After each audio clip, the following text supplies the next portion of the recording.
दोस्तों, आज हम आपको बताने वाले हैं, जानिए आखिर भगवान श्री राम की मौत कैसे हुई थी। जिस तरह दुनिया में आने वाला हर इंसान अपने जन्म से ही पहले अपनी मृत्यु की तारीख यमलोक में निश्चित करके आता है, उसी तरह इंसान रूप में जन्म लेने वाले भगवान के अवतारों का भी इस धरती पर एक निश्चित समय था। वो समय समाप्त होने के बाद उन्हें भी मृत्यु का वर्ण करके अपने लोक वापस दौड़ना पड़ा था। इसलिए इंसान और ईश्वर के भीतर एक बड़ा अंतर है। इसलिए हम भगवान के लिए मरना शब्द कभी इस्तेमाल नहीं करते, बल्कि इसके स्थान पर उनका इस दुनिया से चले जाना या लोप हो जाना, इस तरह के शब्दों का उपयोग करते हैं।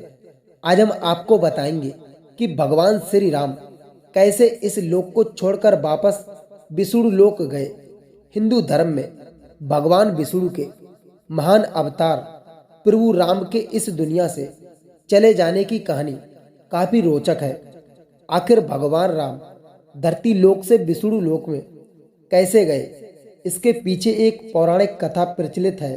भगवान विष्णु के कई अवतारों ने विभिन्न युग में जन्म लिया। यह अवतार भगवान विष्णु द्वारा संसार की भलाई के लिए गए थे। भगवान विष्णु द्वारा कुल 10 अवतारों की रचना की गई थी, जिसमें से भगवान राम 7वें अवतार माने जाते हैं। यह अवतार भगवान विष्णु के सभी अवतारों में से सबसे ज्यादा प्रसिद्ध और पूजनीय माना जाता है। भगवान श्री राम की मुक्ति से पूर्व यदि हम उनके जीवन काल पर नजर डालें तो प्रभु राम ने पृथ्वी पर 10,000 से भी ज्यादा वर्षों तक राज किया है। पद्मा पुराण में दर्ज एक कथा के अनुसार एक दिन एक वृद्ध संत भगवान राम के दरबार में पहुंचे और उनसे अकेले में चर्चा करने के लिए निवेदन किया। उस संत की पुकार सुनते हुए प्रभु राम उन्हें एक कक्ष में ले गए और द्वारा पर अपने छोटे भाई लक्ष्मण को खड़ा किया और कहा कि यदि उनके और उस संत की चर्चा की किसी ने भंग करने की कोशिश की तो उसे मृत्यु दंड प्राप्त होगा। लक्ष्मण ने अपने ज्येष्ठ भ्राता की आज्ञा का पालन करते हुए दोनों को उस कमरे में एकांत में छोड़ दिया और खुद बाहर पहरा देने लगे। वह वृद्ध संत कोई और नहीं बल्कि विष्णु लोक से भेजे गए काल देव थे, जिन्हें प्रभु श्री राम को यह बताने भेजा गया था कि उनका धरती पर जीवन पूरा हो चुका है और अब उन्हें अपने लोक वापस लौटना होगा। अभी उस शांत में श्री राम के बीच चर्चा चल ही रही थी कि अचानक द्वार पर ऋषि दुर्वासा आ गए। उन्होंने लक्ष्मण से भगवान राम से बात करने के लिए कक्ष के भीतर जाने के लिए निवेदन किया, लेकिन श्री राम की आज्ञा का पालन करते हुए लक्ष्मण ने उन्हें ऐसा करने से मना किया। ऋषि दुर्वासा हमेशा से ही अपने अत्यंत क्रोध के लिए जाने जाते हैं, जिसका खामियाजा हर किसी को भुगतना पड़ता है। यहाँ तक कि स्वयं श्री राम को भी लक्ष्मण के बार बार मना करने पर भी ऋषि दुर्वासा अपनी बात से पीछे न हटे और अंत में लक्ष्मण श्री राम को अश्राप देने की चेतावनी दे दी। अब लक्ष्मण की चिंता और भी बढ़ गई। वे समझ नहीं पा रहे थे कि आखिरकार अपने भाई की आज्ञा का पालन करें या फिर उन्हें श्राप से बचाएं। लक्ष्मण हमेशा से अपने ज्येष्ठ भाई श्री राम की आज्ञा का पालन करते थे। पूरे रामायण काल में वे एक क्षण में श्री राम से दूर नहीं रहे। यहाँ तक कि वनवास के समय भी वे अपने भाई और सीता के साथ ही रहे थे और अंत में उन्हें साथ लेकर ही अयोध्या वापस लौटे थे।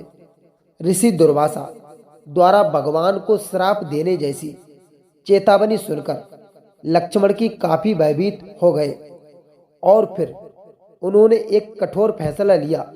लक्ष्मण कभी नहीं चाहते थे कि उनके कारण उनके भाई को कोई किसी भी प्रकार की हानि पहुंचा सके। इसलिए उन्होंने अपनी बलि देने का फैसला किया। उन्होंने सोचा, यदि वे ऋषि दुर्वासा को भीतर नहीं जाने देंगे तो उनके भाई को श्राप का सामना करना पड़ेगा, लेकिन यदि वे श्री राम की आज्ञा के विरुद्ध जाएंगे तो उन्हें मृत्यु दंड भुगतना होगा। यही लक्ष्मण ने सही समझा। वे आगे बढ़े और कमरे के भीतर चले गए। लक्ष्मण को चर्चा में बाधा डालते देख श्री राम ही धर्म संकट में पड़ गए। अब एक तरफ अपने फैसले से मजबूर थे और दूसरी तरफ भाई के प्यार से निस्सहाय थे।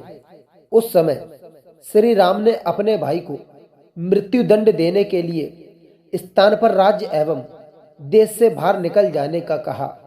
उस युग में देश निकाला मिलना मृत्यु दंड के बराबर ही माना जाता था, लेकिन लक्ष्मण जो भी अपने भाई राम के बिना एक क्षण भी नहीं रह सकते थे, उन्होंने इस दुनिया को ही छोड़ने का निर्णय लिया। वे सरयू नदी के पास गए और संसार से मुक्ति पाने की इच्छा रखते हुए वे नदी के भीतर चले गए। इस तरह लक्ष्मण के जीवन का अंत हो गया और वे पृथ्वी लोक से दूसरे लोक में चले गए। लक्ष्मण के सरयू नदी के अंदर जाते ही भय अंत शेष के अवतार में बदल गए और विष्णु लोक चले गए। अपने भाई के चले जाने से श्री राम काफी उदास हो गए। जिस तरह राम के बिना लक्ष्मण नहीं, ठीक उसी तरह लक्ष्मण के बिना राम का जीना भी प्रभु राम को उचित न लगा। उन्होंने भी इस लोक से चले जाना का विचार बनाया। तब प्रभु राम ने अपना राजपाट और पद अपने पुत्रों के साथ अपने भाई के पुत्रों को सौंप दिया और सरयू नदी की ओर चल दिए। वहां पहुंचकर श्री राम सरयू नदी के बिल्कुल आंतरिक भूभाग तक चले गए और अचानक गायब हो गए। फिर कुछ देर बाद नदी के भीतर से भगवान विष्णु प्रकट हुए थे और उन्होंने अपने भक्तों को दर्शन दिए। इस प्रकार से श्री राम ने भी अपना मानवीय रूप त्याग कर अपने वास्तविक स्वरूप विष्णु का रूप धारण किया और बैकुंठ धाम की ओर प्रस्थान किया। भगवान श्री राम के मृत्यु वर्ण में सबसे बड़ी बाधा उनके प्रिय भक्त हनुमान थे, क्योंकि हनुमान के होते हुए यम की इतनी हिम्मत नहीं थी कि वो राम के पास पहुंच चुके, पर स्वयं श्री राम से इसका हल निकाला। समझिए कैसे श्री राम ने इस समस्या का हल निकाला।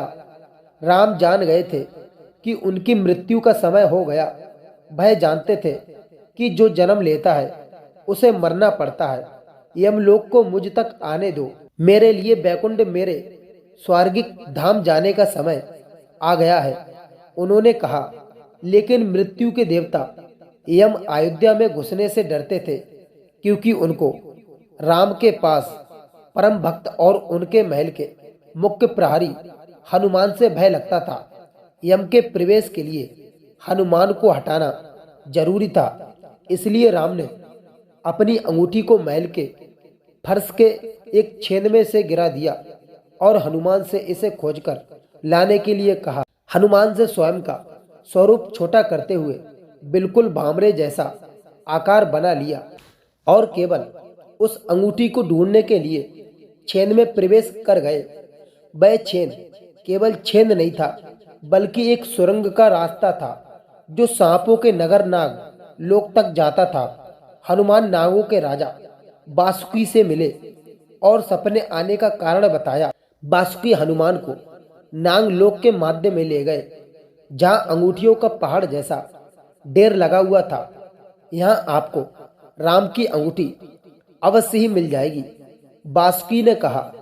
हनुमान सोच में पड़ गए कि वो कैसे उसे ढूंढ पाएंगे, क्योंकि यह तो भूसे में सुई ढूंढने जैसा था। लेकिन सौभाग्य से जो पहली अंगूठी उन्होंने उठाई वो राम की अंगूठी थी। आश्चर्यजनक रूप से दूसरी अंगूठी जो उन्होंने उठाई वो भी राम की अंगूठी थी। वास्तव में वो सारी अंगूठी जो उस ढेर में थी सब एक ही जैसी थी। इसका क्या मतलब है? वह सोच में पड़ गए। बासुकी मुस्कुराए और बोले, जिस संसार में हम रहते हैं वो सृष्टि व विनाश के चक्र से गुजरती है। इस संसार के प्रत्येक सृष्टि चक्र को एक कल्प कहा जाता है। हर कल्प के 4 युग या 4 भाग होते हैं। दूसरे भाग या त्रेता युग में राम अयोध्या में जन्म लेते हैं। एक बानर इस अंगूठी का पीछा करता है और पृथ्वी राम मृत्यु को प्राप्त होते हैं। इसलिए है सैकड़ों हजारों कल्पों से चली आ रही है। अंगूठियों का ढेर है। सभी अंगूठियां वास्तविक हैं। अंगूठियां गिरती रहीं और इनका ढेर बड़ा होता रहा। भविष्य के रामों की अंगूठियों के लिए भी यहाँ काफी जगह है। हनुमान जान गए कि उनका नागलोक में प्रवेश और अंगूठियों के पर्वत से साक्षात कोई आकस्मिक घटना नहीं थी। यह राम का उनको समझाने का मार्ग था कि मृत्यु को आने से रोका नहीं जा सकेगा।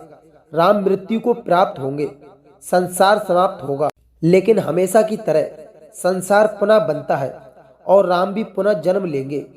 तो दोस्तों, कैसी लगी राम जी की कथा हमें कमेंट के माध्यम से जरूर बताएं। और अगर आप लोगों ने अभी तक हमारे इस चैनल को सब्सक्राइब नहीं किया है तो दोस्तों चैनल को सब्सक्राइब जरूर कर लें। इस तरह की वीडियो आप लोगों को देखने के लिए मिलती रहेंगी इस चैनल पर। हम मिलते हैं आप लोगों को अगले एक और नई चर्चा के साथ। तब तक के लिए टाटा, गुड बाय।